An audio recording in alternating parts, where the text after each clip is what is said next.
Good morning বন্ধুরা। আজ সকাল সকাল নিয়ে আসলাম তোমাদের জন্য একটা ওয়েট লস ড্রিঙ্ক। তোমরা ভিডিওতে দেখতেই পাচ্ছ আমি একটা গুঁড়ো জল গ্লাসে দিচ্ছি। এই গুঁড়োটা কিন্তু হোমমেড, আমার মা বানিয়েছে।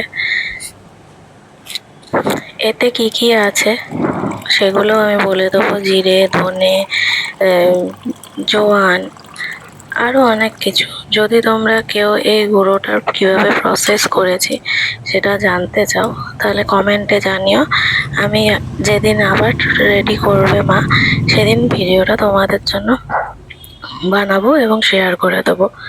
তারপরে এর মধ্যে গুঁড়োটার মধ্যে দিয়ে দিলাম উষ্ণ গরম জল আর একটা পুরো পাতি লেবু। কারোর যদি সকালবেলা লেবুতে অ্যাসিড হয় বা কিছু হয় সে লেবুটাকে স্কিপ করতে পারো, বা খালি পেটে না খেয়ে এই জলটা চা বিস্কুট খাওয়ার পরও খেতে পারো। যেমন আমি কোনোদিনই খালি পেটে লেবু খাই না, সকালে উঠে চা বিস্কুট খাওয়ার পরেই প্রত্যেকটা ওয়েট লস ড্রিঙ্ক আমি নিই। যাই হোক, ওটাকে ভালো করে নাড়িয়ে খেয়ে নিতে হবে। সঙ্গে থেকো।